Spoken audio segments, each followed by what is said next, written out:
Je reviens dans cette vidéo sur une autre exigence qui est requise dans les procédures d'immigration vers le Canada.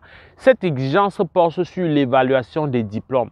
Très souvent, on va entendre parler d'équivalence, mais la bonne appellation, autant au Québec qu'en dehors du Québec, on parle d'évaluation des diplômes ou des études. Alors, la question qui va orienter dans le contenu de cette vidéo, c'est est-ce qu'on est obligé de faire une évaluation des diplômes d'études?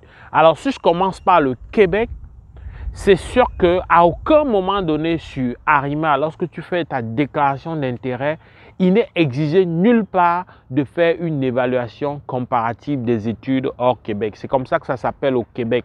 Et cette évaluation-là n'est valable qu'au Québec et n'est pas valable en dehors du Québec. C'est-à-dire, dans toutes les autres provinces du Canada, on ne reconnaît pas l'évaluation comparative des études hors Québec. Parce que le Québec a son système éducatif qui n'est pas tout à fait le même qu'en dehors du Québec, même si c'est toujours le Canada.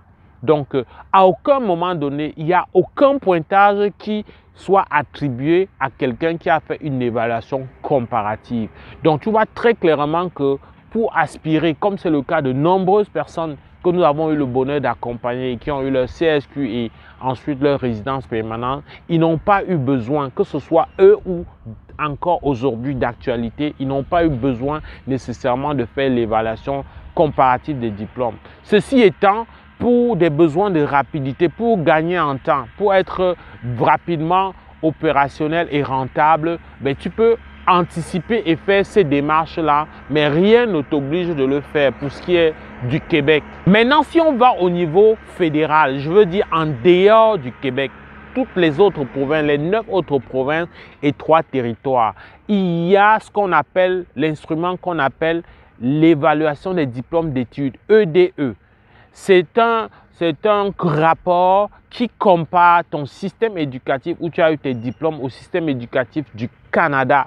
C'est un rapport qui est produit par des organismes désignés comme WES, comme ICAS, pour ne citer que ces deux qui sont les plus connus.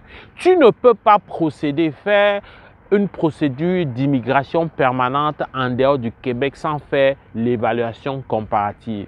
Je veux dire sans faire l'évaluation des diplômes d'études. S'il est vrai qu'au Québec, ce n'est pas exigé de prime abord, au fédéral, c'est incontournable. Même si tu as d'excellentes notes en langue, si tu veux te voir accorder un pointage sur le critère du diplôme ou du niveau de scolarité, ben, il faut absolument que tu aies fait faire ce rapport qui évalue ton niveau, qui compare ton diplôme au niveau du Canada. Ça se fait par WES, ça se fait par ICAS. Si tu ne fais pas ça, tu n'auras pas de pointage là-dessus et naturellement, ça va beaucoup réduire, voire hypothéquer tes chances d'être choisi.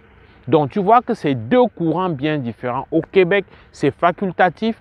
Au Québec, l'évaluation comparative va être exigée seulement si tu veux travailler dans le gouvernement, si tu veux peut-être faire entrer dans un ordre professionnel, etc., ben, il va falloir que tu fasses affaire avec le ministère qui va te faire l'évaluation et ça va entrer dans la documentation, voilà, pour pouvoir être accepté dans un ordre professionnel. Je pense aux infirmiers, aux médecins, aux enseignants, aux ingénieurs, etc.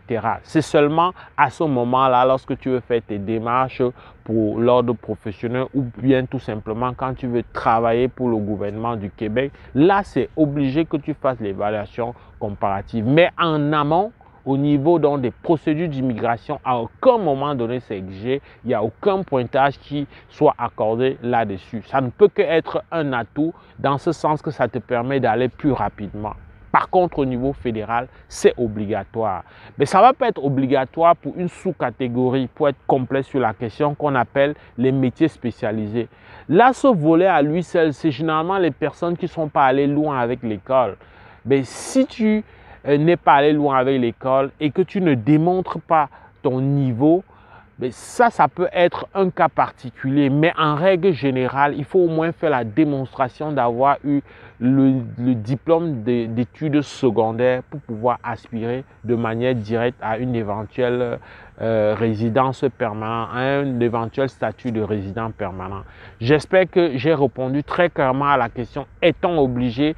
Tu peux te faire ton idée là-dessus. Si ce n'est pas toujours clair, ben, laisse-nous des questions ou alors écris-nous pour qu'on puisse t'apporter un accompagnement beaucoup plus individualisé. Si ça t'a plu, like, au plaisir de te retrouver dans le cadre d'une prochaine vidéo. Porte-toi bien. Boula!